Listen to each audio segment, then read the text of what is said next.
Good day, everybody. My name is Roberto Pecoits-Filho. I'm a nephrologist based in Michigan in the United States.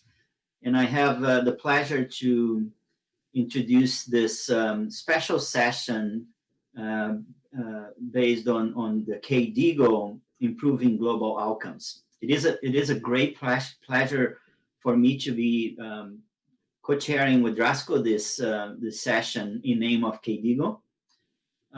It is particularly a pleasure since I am a third generation of Croatian. My grandmother was born and grew up in Zagreb and migrated to Brazil in the early 50s, where I was born and raised. I was really looking forward to visiting you in person for my first time in my grandmother's homeland. Unfortunately, due to the pandemic, it was not possible. But I'm really looking forward to visit in the future. So KDIGO's mission is to improve the care and outcomes of kidney disease patients worldwide through the development and implementation of global clinical practice guidelines. Just as some examples of activities led by KDIGO, you see here recently published and also some upcoming guidelines from 2018, when KDIGO published the update in the hepatitis C guideline, 2020, the transplant candidate evaluation, and just a few weeks ago, the publication of the diabetes and CKD guidelines. There are 3 more guidelines coming up in the next few months: the glomerulonephritis update, the blood pressure and CKD update that was recently submitted to Kidney International. I was part of that guideline, and this is really going to have an important impact in nephrology practice. And also the AKI update that is coming up early in 2020. Also, KDIGO promotes several controversies conferences. This is just a list in the last 2 years and the upcoming ones. And you can see here that there is a constant discussion about different areas in nephrology, led by this organization and the volunteers who co-chair and participate in those meetings.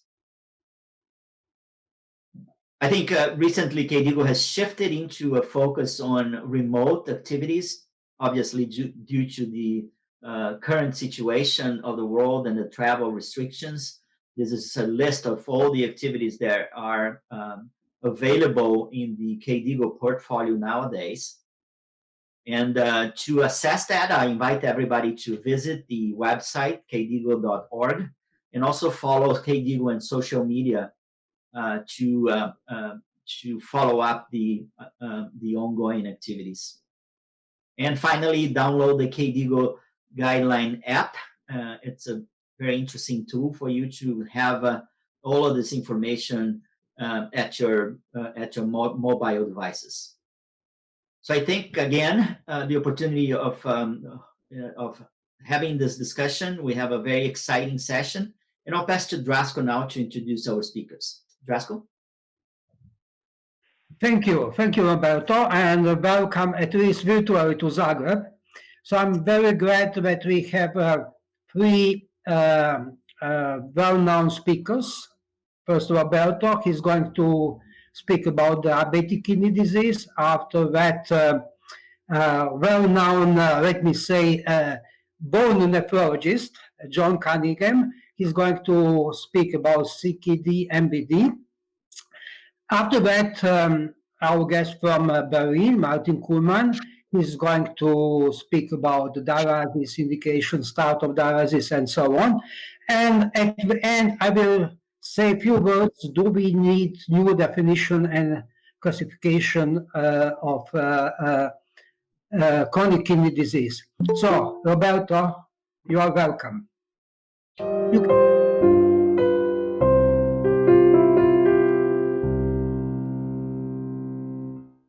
Hello, my name is Roberto Pecoits-Filho. I'm a nephrologist, and I'll be presenting on the treatment of chronic kidney disease and diabetic kidney disease, new opportunities for better outcomes. And I'm giving this talk in name of KDIGO. Those are my declaration of interests. And I wanted to start by giving you an overview of the epidemiology of diabetic kidney disease, and also highlighting some of the important data related to the burden of kidney disease to patients, families, and also to healthcare systems.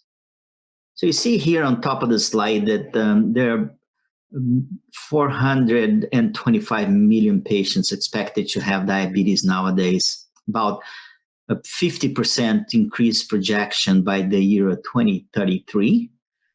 And related to kidney disease, currently, we estimate that about a patient in each 3 or 30% of patients with diabetes will have some degree of kidney problems.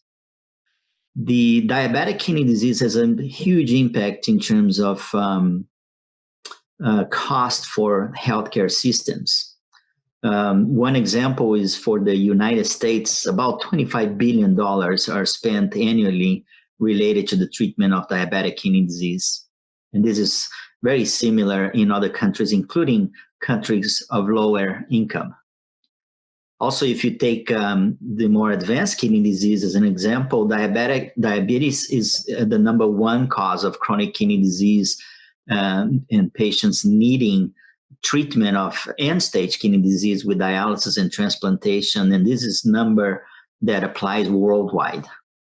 And another point that is very important is the impact of diabetic kidney disease on patient outcomes, and that the description of the 5-year survival rate for patients with diabetic kidney disease and advanced kidney disease is about 40%, meaning that the diabetes causes a very important burden to kidney disease, and the combination of diabetes and kidney disease introduces a huge burden, mainly from cardiovascular causes.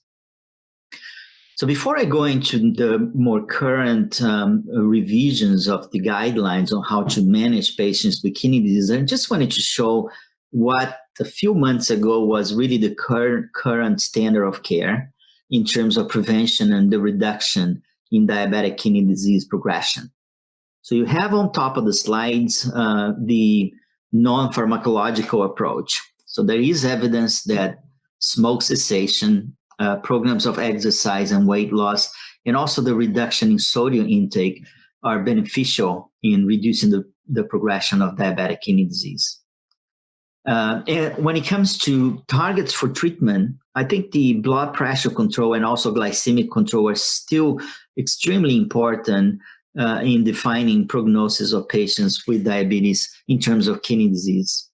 And the third point that is important too is the specific renal angiotensin system blockade, which is the only pharmacological treatment approved for the treatment of diabetic kidney disease until very recently. So how to monitor glycemic control? This is the first time I'll refer to KDIGO recommendations, and there is a recommendation to use still, despite the problems or the potential caveats of glycated hemoglobin, to monitor the glycemic control in patients with diabetes and kidney disease. But it's important that we all understand that in patients with chronic kidney disease, there are biases when it comes to the impact of potential problems related to hemoglobin levels, and also process of oxidative stress that might lead to carbamylation of the hemoglobin that might interfere in the method.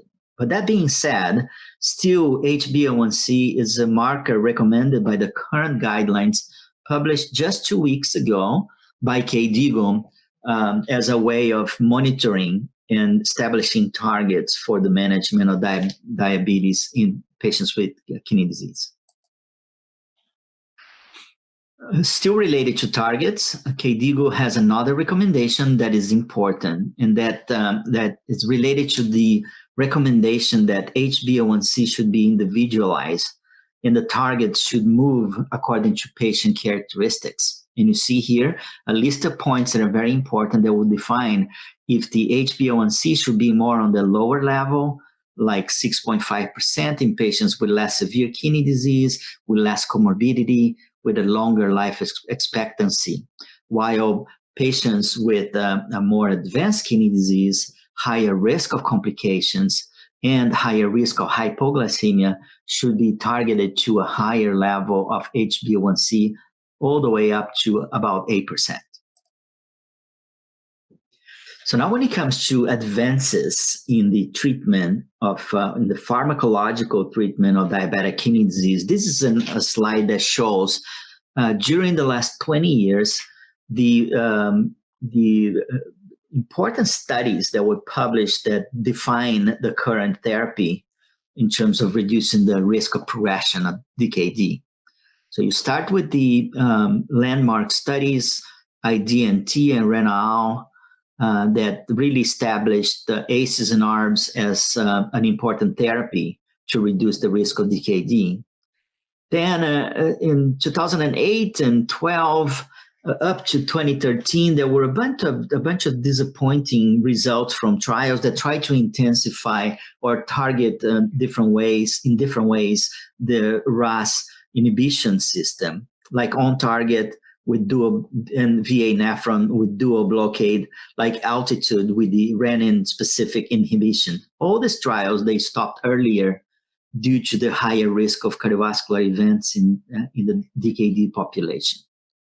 So no major events with a more intense RASi blockade.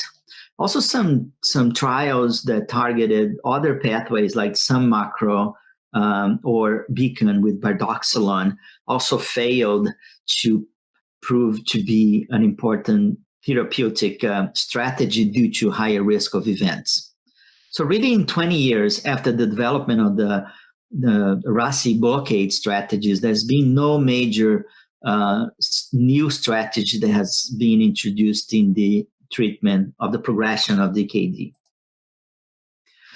And with the current standard that we just said, blood pressure control, glycemic control, all the non-pharmacological strategies, and RASi inhibition, this is what you see in terms of impact in the reduction of risk.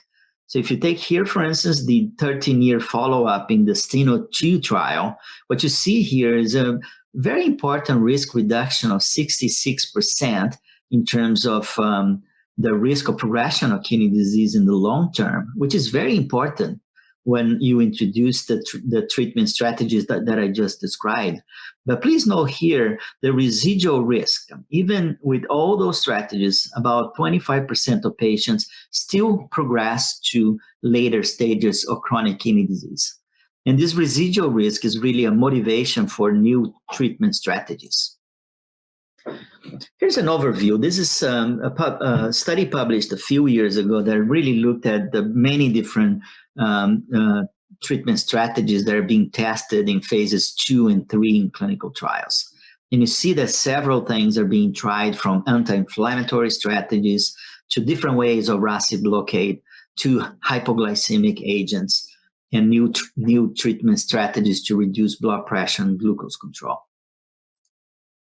But really, I think what's really more important recently, and it has provided new data to the literature and changed the guideline that recommends new treatment strategies, is in the area of hypoglycemic agents and how they could provide, similarly to what we described for ACEs and ARBs, a preferential approach in terms of drugs that might lead to beneficial reduction in risk in the class of hypoglycemic agents.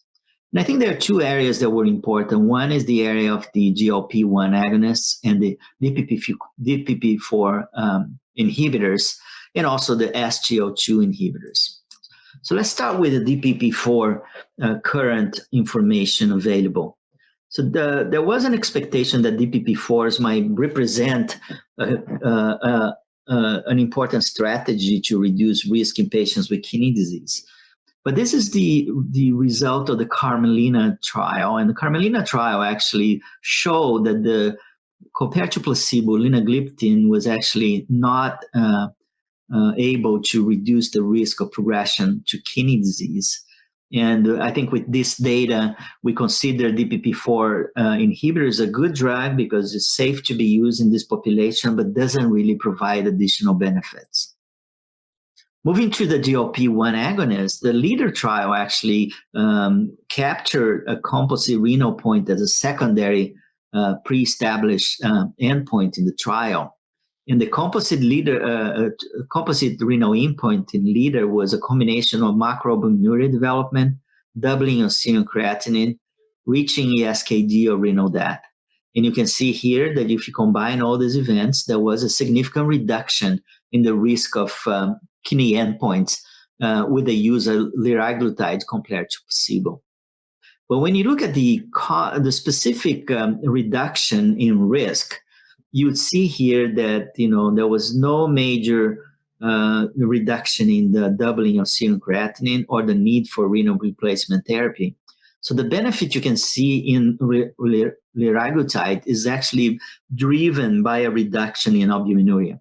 So for GLP-1 agonists, we still need to have more studies, and there's some studies ongoing, like the FLOW study, that is going to address the potential benefit of GLP-1 agonists when with kidney endpoints as a primary, and this is expected to be published in the coming years. So that leaves with the current information that we have in terms of new therapies related to the area of SGLT2 inhibitors.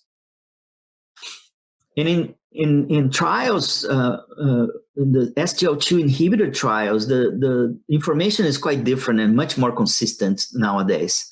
And you can see here in the three major cardiovascular outcome trials, AMPA-REG, CANVAS, and DECLARE, there was a significant and consistent decrease in the risk of the composite outcomes for all of the trials. And this meta-analysis actually shows that there is a very robust reduction and driven by all events, not only the reduction in proteinuria, but also the hard events of reaching dialysis or doubling of serum creatinine. So this is very encouraging, but let's remember that for AMPA-REG, CANVAS, and DECLARE, the kidney outcome was actually a secondary outcome. Those were cardiovascular safety trials. And here's let's say, a review of the information that I showed you before. I stopped here at Beacon and VA Nephron. And so after all of these years with no major kidney-dedicated trials showing a benefit, you see here three important trials, two of them with SGLT2 inhibitor that are published already, Credence and DAPA-CKD, showing important effects on kidney progression in diabetic patients. There's also the Fidelis trial that will be released very soon at the Kidney Week this year, in a couple weeks from now, that already showed that the high-level results showing positive outcomes with an MRA strategy for Finerenone. But I'll be focusing on Credence and DAPA-CKD for the rest of this presentation. So really the question we have nowadays, and this was crystallized in this paper that I wrote with Roberto Pecoits, are SGLT2 inhibitors really ready for prime time in chronic kidney disease? And this came with the publication of the Credence trial at the New England Journal of Medicine after the presentation of the main results in the World Congress of Nephrology in Melbourne last year. So this slide shows the primary results. So the effect of canagliflozin on progression of kidney disease using the same combination of endpoints without the reduction of albuminuria here that I showed for the previous studies. And it showed a very, very significant reduction in risk in canagliflozin compared to placebo. Interestingly, when you look at the effect, the effect is not only on patients with the earlier kidney disease, but even more significant for patients with a reduction in GFR at baseline. And if you take only patients with a range of GFR between 30 and 45 ml per minute, the number of patients needed to treat is 16, which is quite impressive compared to the previous therapeutic strategies that we tested in the past. So very robust and and very impressive results of an SGLT2 inhibitor in reducing risk. So the last trial was published last week. And it's also, like Credence, a trial that included only patients with high risk to progression, patients with the GFR less than 60 or an albuminuria of higher than 300. So clearly a population of high risk and a population that is usually treated by nephrologists. And you can see here that together with Credence, this population is really focused with a primary kidney disease composite endpoint trial. And these are the results, also similar to Credence, very impressive reduction in risk, about 39%, 39% of reduction in risk of the primary against placebo. And again, this for the population overall, a number of patients needed to treat of 19 only to decrease an event of kidney disease. Interesting to see that this population, actually, the benefit for this population happened across CKD stages and also across kidney events. Very important information.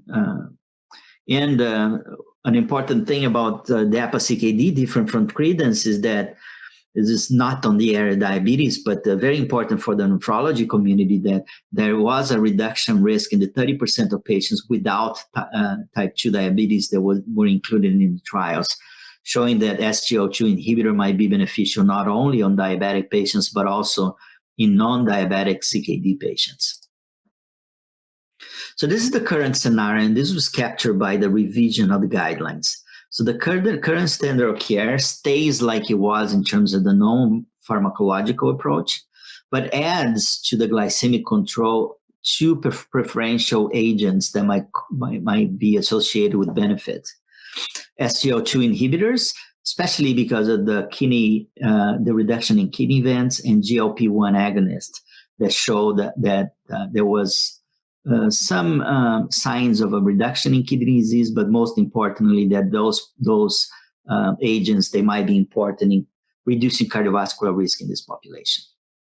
And this comes from the guidelines published last week, a summary of their recommendations. So you still would be using metformin as a primary hypoglycemic agent. Remember that there is an indication of discontinuation of metformin when the GFR falls below 30 ml per minute, but always trying to associate an SGLT2 inhibitor if the GFR is higher than 30. But remember that an important information coming from Credence in DAPA-CKD, that the 30 ml per minute is the threshold for starting the treatment, but there is no indication to discontinue it at a lower GFR level. And the level to discontinue SGLT2 inhibitors for renal protection is really when patients reach dialysis. So those were the informations that I wanted to bring to you. It's an area that is really going through major changes, and they are captured by the KDIGO guidelines, which were published last week and are available online. Thank you very much for your attention.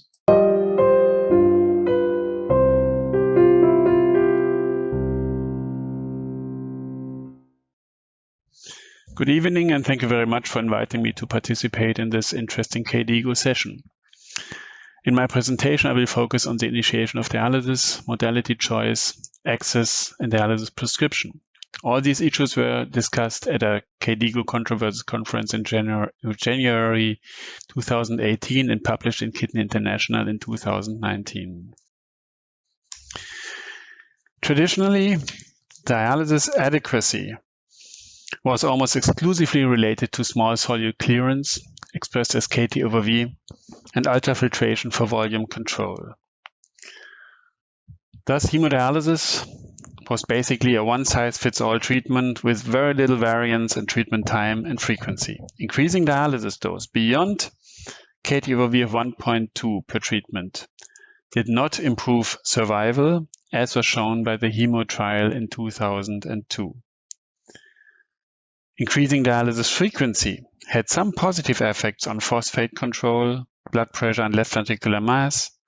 But the results of the FHN trial, published in 2010, did not change dialysis practice patterns. Similarly, several trials in the field of peritoneal dialysis looked at the relation between dialysis dose and mortality. The Canusa trial, demonstrating that lower KT/V is associated with increased mortality, and that was mainly due to a loss of residual renal function. The Adequacy trial did show that increasing KT/V from 1.7 to 2.2 per week did not improve survival, and the Hong Kong study demonstrated the association of uremia and poor ultrafiltration with a KT/V of lower than 1.7 per week. So in hemodialysis as well as peritoneal dialysis, we can use KT/V, but mainly as a minimum dialysis dose. And it has not been shown that we can improve survival by increasing dialysis dose. On top of that, with the ever-increasing age of the incident and prevalent dialysis population, we also realized that in elderly patients, standard dialysis treatment alone cannot reverse the loss in functionality associated with chronic end-stage renal disease, and dialysis may not even prolong life. As shown in the study by Kurella, published in 2009, there was a steep decline in functionality after dialysis initiation in these very old dialysis patient population, and a steep rise in mortality. So with this study, we understood that optimal dialysis is much more than solute clearance. And we also realized that patients and clinicians can have divergent and even conflicting goals for dialysis. While clinicians look at mortality and biochemical parameters, patients value their well-being and lifestyle much more. This led to the formation of the concept of health-related quality of life. As a consequence, adequacy needs to be redefined as a multifaceted goal. The key paradigms of multifaceted adequacy are listed here. They are all around the patient's goals.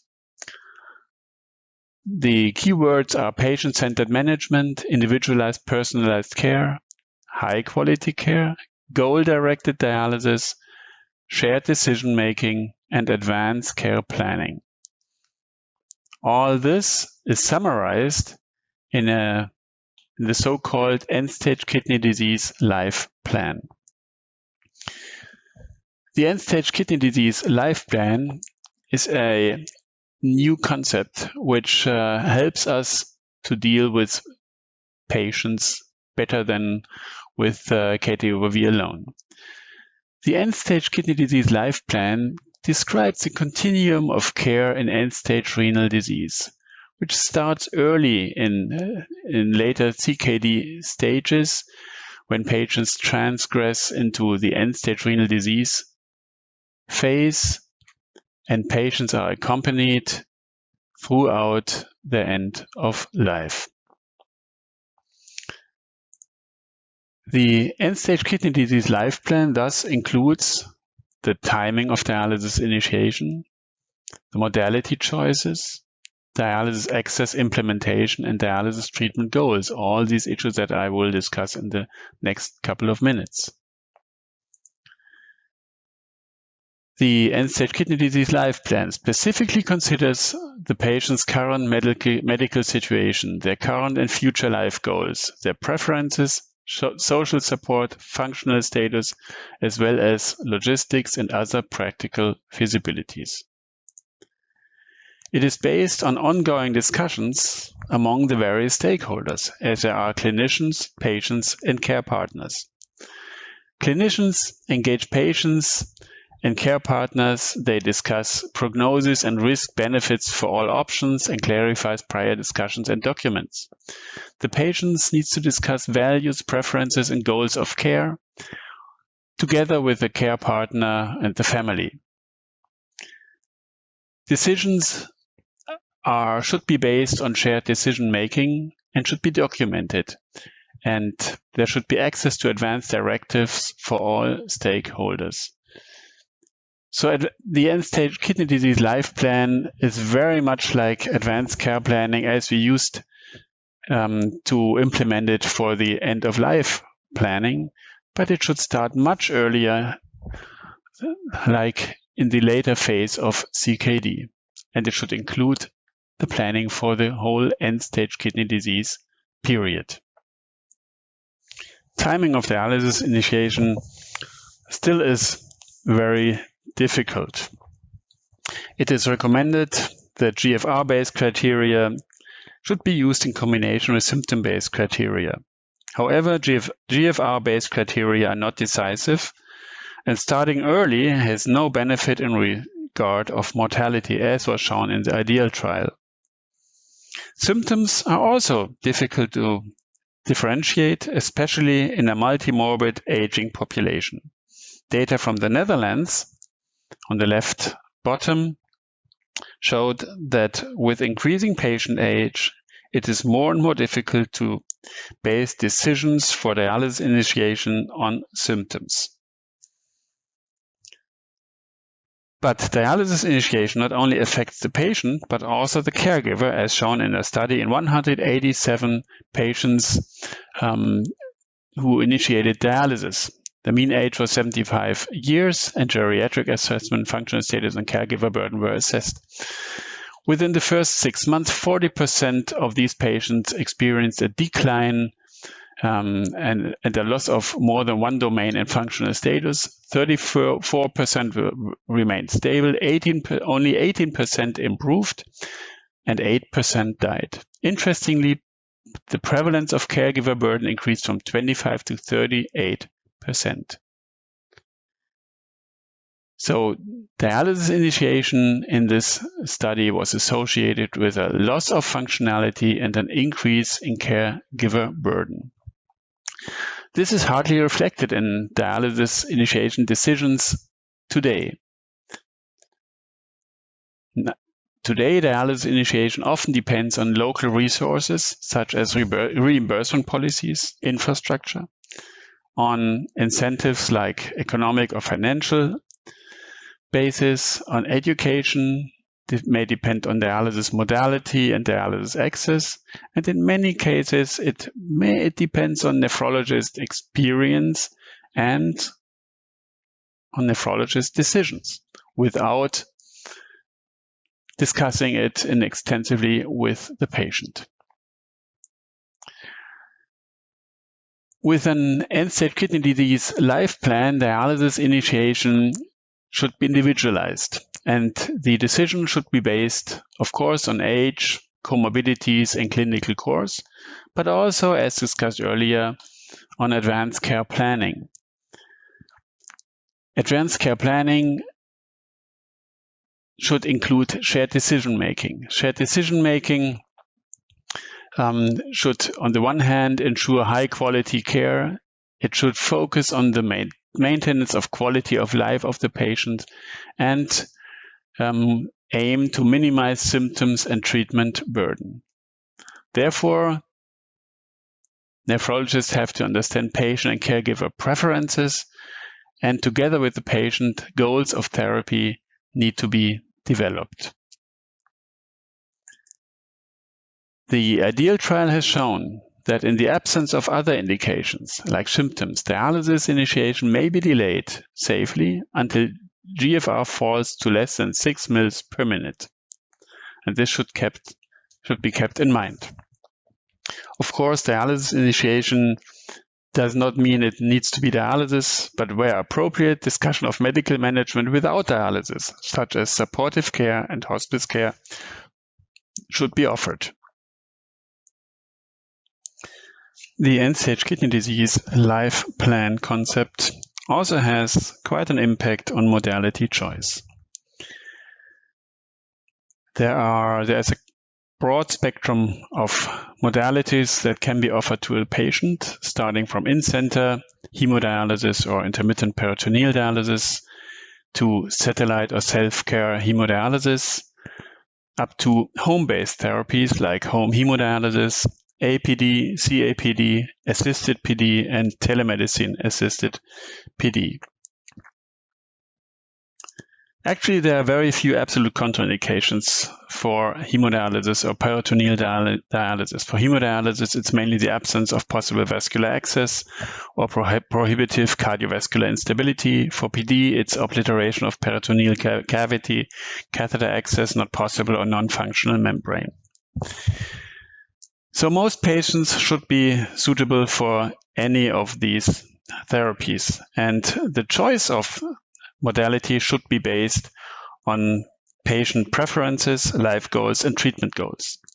But the reality is different. The modalities, the availability of modalities is mainly a function of local resources, of reimbursement policies, of infrastructure, cost effectiveness, and especially nephrologist education and experience. And in the Western world, usually more than 90% of patients receive hemodialysis and only less than 10% are on peritoneal dialysis. Home hemodialysis is almost negligible in Western countries so far. Well, this will change in the future thanks to the Advancing American Kidney Health Initiative, which was signed in 2019 by the American president. And it has 3 goals. Goal number 1 is to reduce the number of Americans developing end-stage renal disease by 25% within the next 10 years. Goal number 2 is to have 80% of new end-stage renal disease patients in 2025 either receiving dialysis at home or receiving a transplant. And it is aimed to double the number of kidneys available for transplant within the next 10 years. So this initiative already has led to huge developments in the field of home dialysis. And in the next couple of years, we will see many more developments, and it will be much easier for patients to choose a home modality. The End-Stage Kidney Disease Life Plan also contains an integrated approach for dialysis access implementations. There are various options for dialysis access, and it is suggested to define an access life plan. This life plan depends on the future treatment the patient wants to decides for. If it is conservative treatment, there would be no dialysis and consequently no access placement. If the patient votes for a preemptive transplant, there would be no dialysis access ideally, and this could be considered in the future as needed, so a preemptive transplant should be done before dialysis is initiated, of course. For if the patient chooses PD, then it should be the aim to place a PD catheter before dialysis initiation, and there should be no need of central venous catheter and no need for an AV access, which should be considered in the future if PD fails. For hemodialysis, there should be an access planning for AV fistula, AV graft, or central venous catheter, depending on estimated long-term survival of the patient. For a long time, the fistula first approach, which was followed, appears not to be appropriate for all patients, especially not for patients with a estimated short long-term or poor long-term survival. In these patients, an AV graft or even central venous catheter might be preferable. Whatever is done, the access life plan should always keep in mind the next possible accesses and also individual goals of care. Eventually, the dialysis prescription has to change with this concept. It has to go from KT over V to goal-directed dialysis. The aim of goal-directed dialysis is to provide the best health outcome possible for an individual on dialysis in terms of maintaining their clinical well-being, their quality of life, and the ability to meet life goals, and at the same time minimize patient and caregiver treatment burden. Goal-directed dialysis includes a much more comprehensive view on end-stage kidney disease care. Solute clearance goals should be viewed in context of the patient's overall goals and clinical status, while recognizing the accepted minimums for solute removal, as we discussed earlier in my presentation. On the right-hand side, you can see the various components that are part of dialysis, of goal-directed dialysis.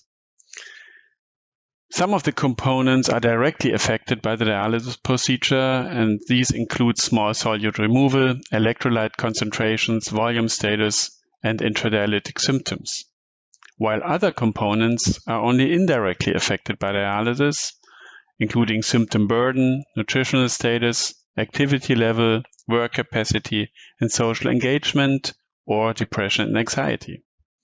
But still, all of these components are equally important. And prioritization requires an ongoing discussion between the patient and caregivers, including realistic expectations and prognosis. It will not be easy to implement goal-directed dialysis in dialysis units. This requires the education for clinical care teams. We do need tools for eliciting and documenting patient goals. We also need to incorporate symptom assessment and patient-related outcome measures into routine clinical practice. We will probably need an increased flexibility for dialysis schedule, as it is already the case and available in peritoneal dialysis, but much less in hemodialysis. We need to establish metrics of success for for goal-directed dialysis, and quality assessment approaches need to be developed that accommodate individualized targets. And in order to get this achieved, all the various stakeholders like patients, providers, regulators, and payers need to be involved. The International Society of Peritoneal Dialysis recently published recommendations in 2020, and they recommend prescribing high-quality goal-directed peritoneal dialysis. They are moving away from their 2006 adequacy guidelines, where they solely relate to small solute removal and ultrafiltration clinical judgment. So they are following what we discussed earlier. They focus on shared decision-making between person, caregiver, and care team. They take into consideration local resources, persons' lifestyle and caregivers' wishes, and they acknowledge that prescription needs to be modified according to age, clinical situation like frailty, and prognosis. The effect of treatment and the outcome needs to be assessed in a regular way, and on the top of the list there is health-related quality of life, followed by volume status, nutritional status, and at the bottom, small solute clearance. In peritoneal dialysis, this goal-directed peritoneal dialysis will be easier to implement than in hemodialysis, because peritoneal dialysis is more individual than hemodialysis today.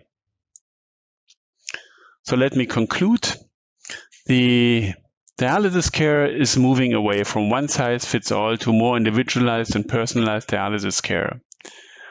And that means it's towards goal-directed dialysis, while still maintaining best practices for quality and safety.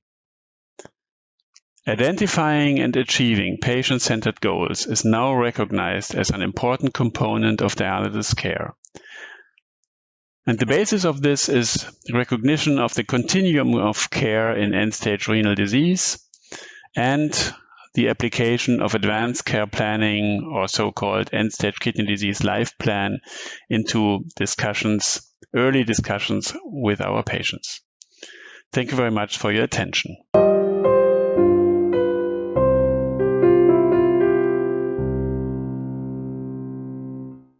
Dear colleagues, in the next 15-20 minutes, I will try to answer on this question: do we need a new definition and classification of CKD, chronic kidney disease?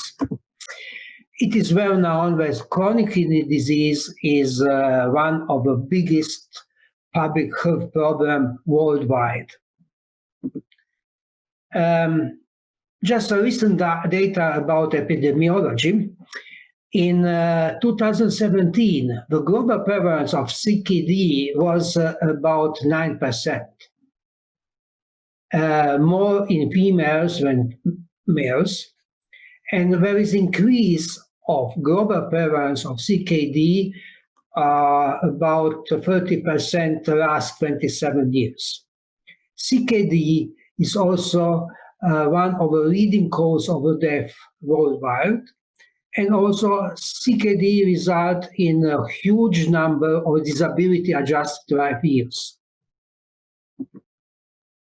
And very recently, from last year, the data about prevalence in the United States, it is about 15%. It means 1 in 7 of adults has chronic kidney disease. And what is very important for my talk, that the majority of people with CKD are elderly. It means older than 65 years.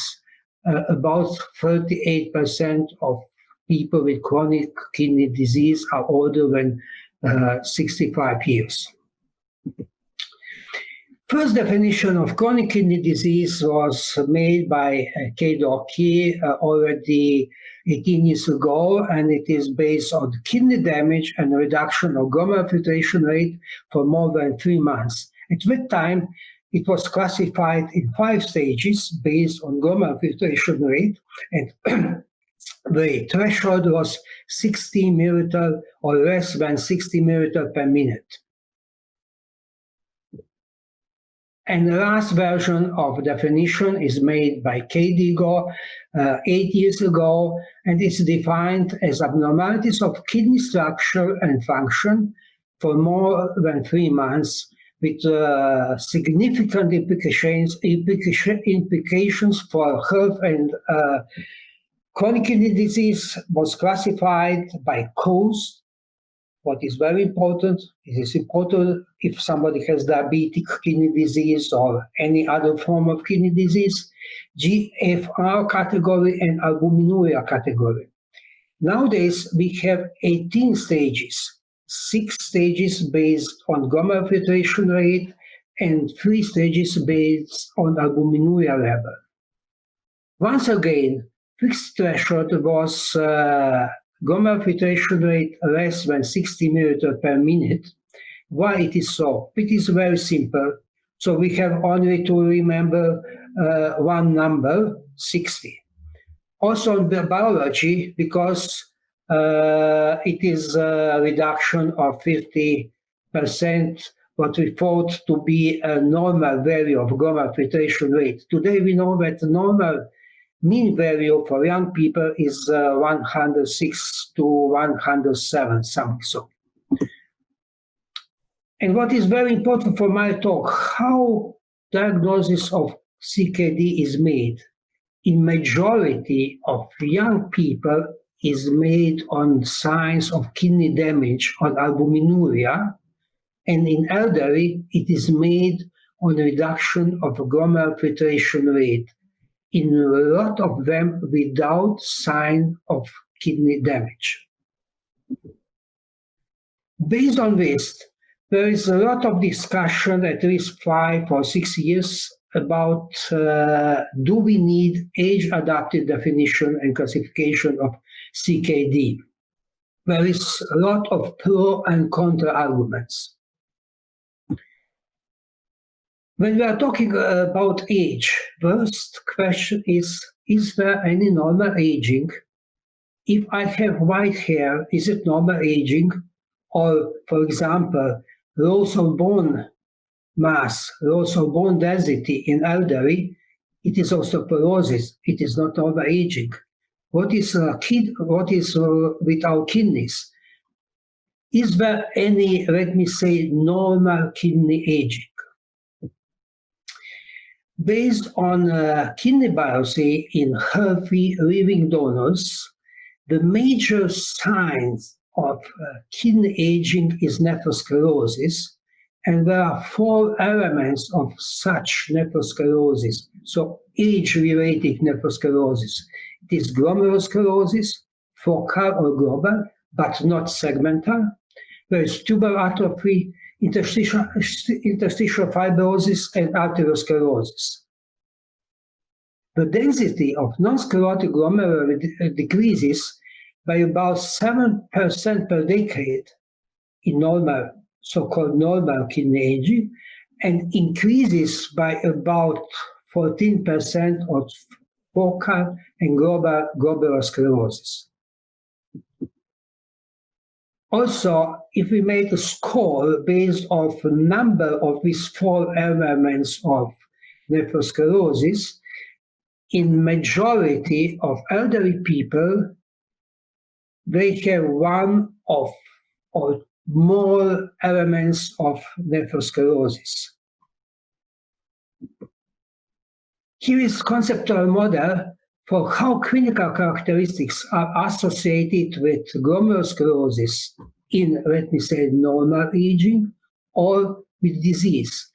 In disease-related glomerulosclerosis, or for example in diabetes, in whole cortex we can find glomerulosclerosis.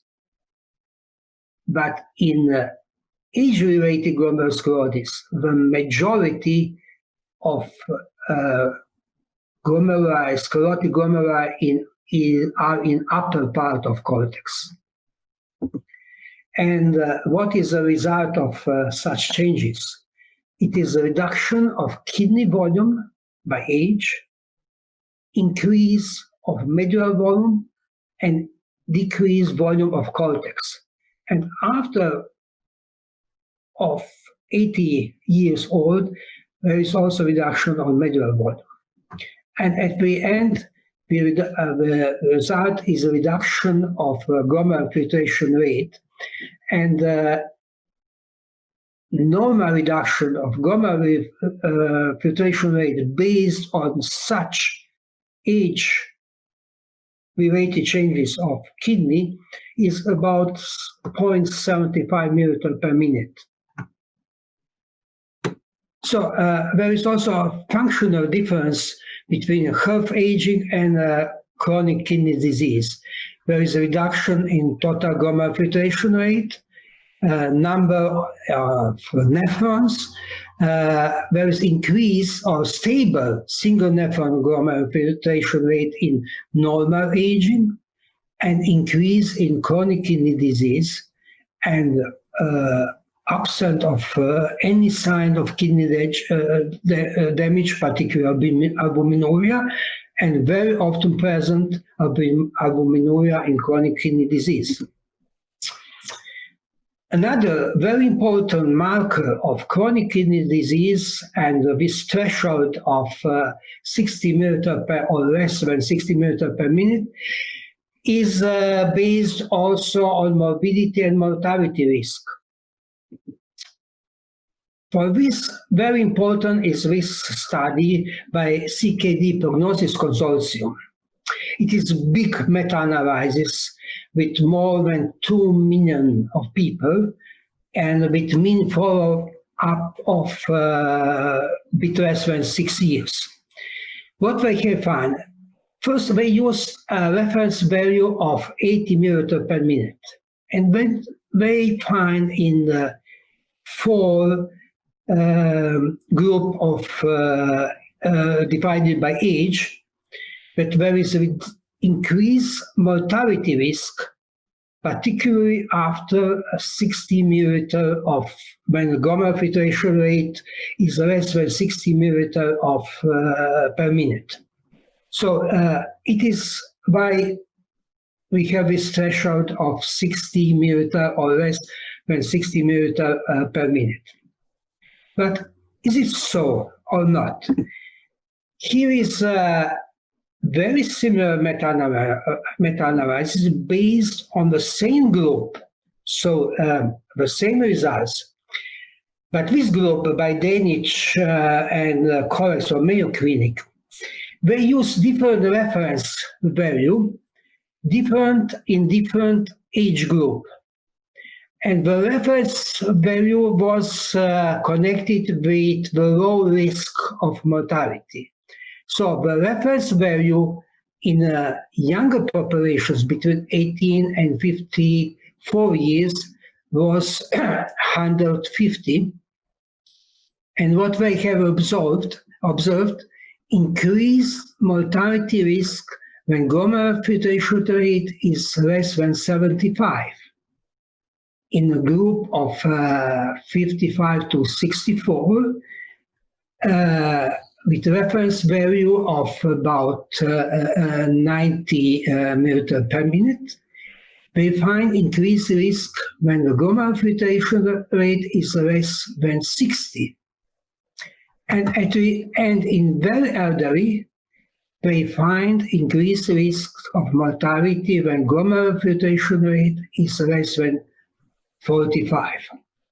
So they think that we have to change this threshold, and they give 2 possibilities. One, which I find very difficult, it is to use percentiles, about 2.5 and 97.5. And a very simple one, to have the threshold of 45 for people of more than 65 years, of 60 for younger people of 60 years, and 75 for younger of 40 years. So they suggest 2 reference or 2 thresholds for classification and definition of glomerular filtration rate. Is it simple or not? There are a lot of limitations for such age-calibrated criteria for glomerular filtration rate in the definition of CKD. It is very complicated, and it is very difficult to define what is decreased glomerular filtration rate and what is chronic kidney disease.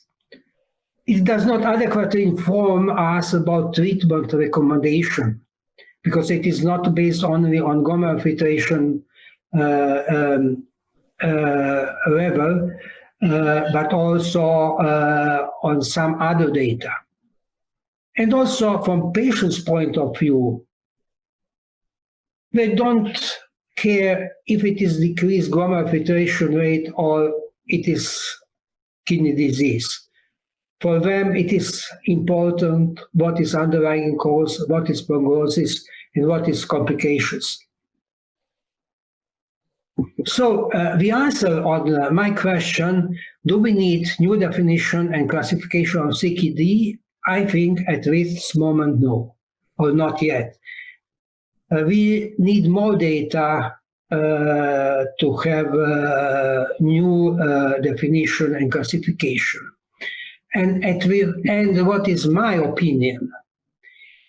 The definition and classification of CKD by KDIGO is a big advantage in the field of nephrology, and it is still very important, very useful in our everyday clinical practice.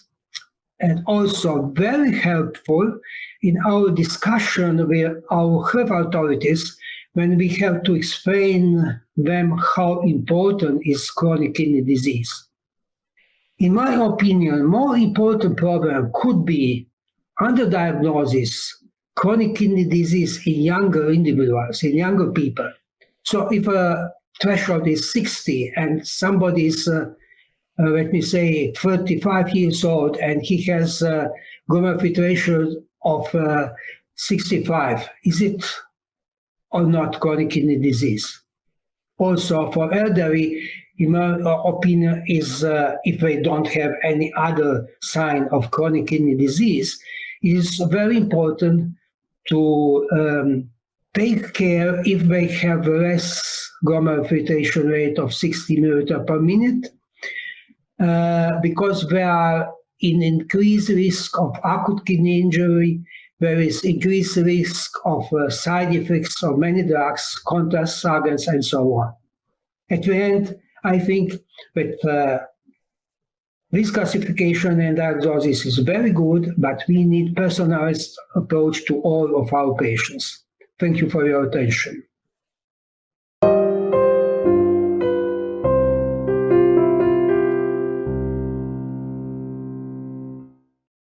So thank you for your nice lectures. Do you have any questions for between you, or can I put a question? Why don't you start? Okay, I will start to Roberto. With new drugs, SGLT2 inhibitors, are they all the same? Is it a class effect, or is there any difference between them? Yeah, that's it's a very good point, Drasko. I think the data that we have from the cardiovascular outcome trials include a lot of patients, and the major trials have all been published already. I'm talking about, Canvas for canagliflozin, Declare for dapagliflozin, and also the AMPA-RAG for AMPA.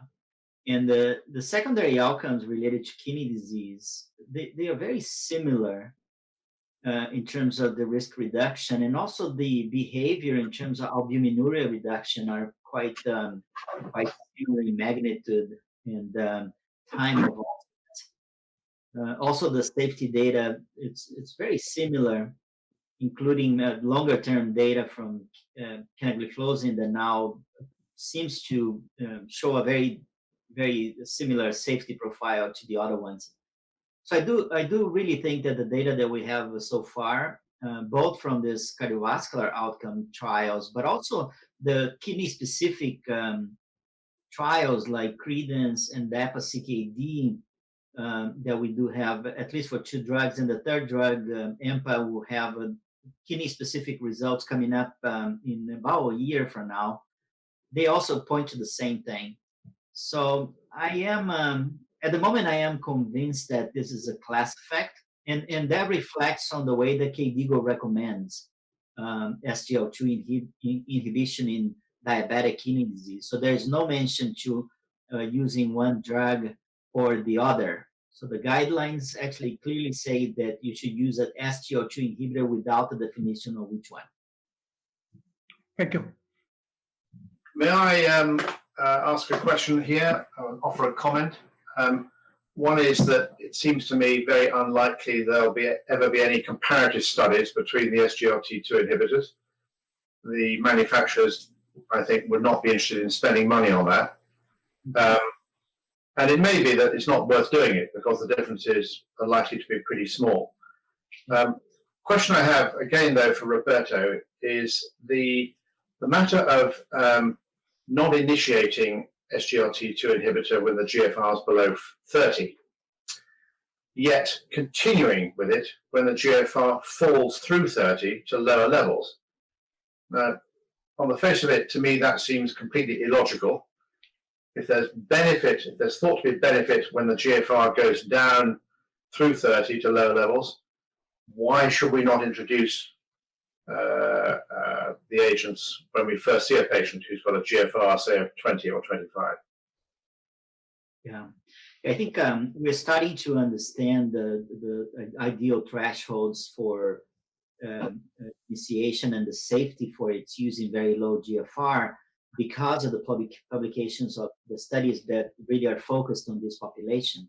I'm really talking about mainly 2 studies that have a large proportion of patients with a threshold of 25 and 30 to initiate in the randomized clinical trials, and enough information to say that they are safe and efficient when continued until dialysis start. The first initiative to reduce the threshold will be when we will know about this when the results of the EMPA kidney will be published, because that extends to 20 in terms of initiation. And as far as I know, that would be it for ongoing trials. So I think the idea that you could initiate at even lower GFR levels, and perhaps even in its possibility to be used in dialysis patients for the cardiovascular and residual renal function benefit, are something that will need to be tested in the future. I know there's been some discussion, but as far as I know, there are no studies challenging the concept of the threshold for initiation and also the potential use in patients already on dialysis, especially with the cardiovascular benefit. Well, in Germany, I think in Europe, both empagliflozin and dapagliflozin at the moment are only approved for use in patients with a GFR of higher than 60, right? And so I think we have to await the approval from the EMA for for dapagliflozin, maybe for using it in patients higher than 30, but hopefully comes soon. But at the moment, prescribing for patients with a GFR less than 60 is kind of difficult in Germany, at least. Off-label, right? Yes. I mean, it is off-label, so there is a disconnection between what is in the label of the medication and even what KDIGO is recommending, because the recommendation is to start at 30. And I think in most countries, the label still not approaches that.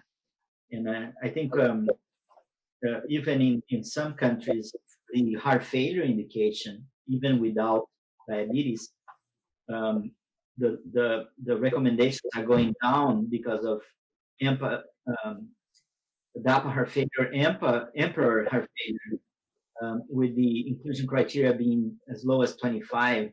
That increases the gap between what's in the label and what's in the trials and the guidelines. We will see in the next couple of months probably changes in the label. Okay, thank you, Roberto. I had a question to you, John.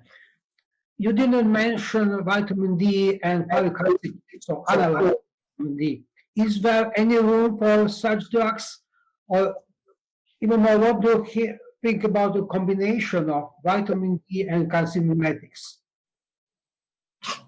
I think there's definitely room. I mean, just to get one question out of the way, I think there's very little difference between the different active vitamin D analogs, calcitriol and paracalcidol and alpha-calcidol, I see as broadly similar. The question of how to use them with calcimimetics is interesting. One of the commonest reasons for failure of a drug like cinacalcet is when the serum calcium goes down quite a long way, and either causes concern to the nephrologist or is at such a low level that the PTH remains high. And there, the correct approach is to do something to raise the calcium in order to assist with switching off the PTH. So when the calcium's down at 1.9 on cinacalcet and the PTH is still too high, clearly more cinacalcet is not the answer. You will not get the PTH down when the calcium's that low, by and large, and you need to give something else, and vitamin D is the obvious one, if the phosphate allows it, because the active vitamin D has a direct effect on the parathyroids in addition to that mediated by calcium. So very commonly, you're going to end up using both together. I would say that something like 70 to 80% of our patients who are on cinacalcet are also on an active vitamin D compound as well, often at a very low dose, but at least something. So what percentage of your patients are on cinacalcet? Something like 40. 40%, okay. And when you see a new patient, incident hemodialysis patient, and without hyperparathyroidism, and you want to protect him from cardiovascular disease, so what are your first steps in regard of phosphate, calcium, and so on? What is the priority? My starting point is to try and get phosphate sorted out by whatever means, be it diet, better dialysis, binder, etc. And to do that using little or no calcium. Okay. So that would be essentially the starting point. And go for that, and then see what we're left with after a few weeks. And then you can make a decision as to whether your next therapy, if the PTH is too high, should be dominated by vitamin D. You would do that, obviously, if the calcium is on the low side, or should be dominated by a calciumetic, which you'd be using in preference if the calcium is on the high side. I think the calcium tells you whether to go with vitamin D or with cinacalcet. What role does ultrasound of the parathyroid gland play? I don't think. Do you do it regularly, or only in those with hyperparathyroidism? We would do it only in patients in whom we're actually contemplating a direct intervention. If the PTH is incredibly high, we know, without looking at the glands, we know what they're going to be like. Yes. They're going to be big, and they're going to have nodular hyperplasia, and they'll have underexpressed calcium sensing receptor, etc. But we know that from the PTH-calcium relationship in a particular patient. But I think the imaging comes in when you're thinking about intervening more directly on the glands. I agree with you. Just one comment.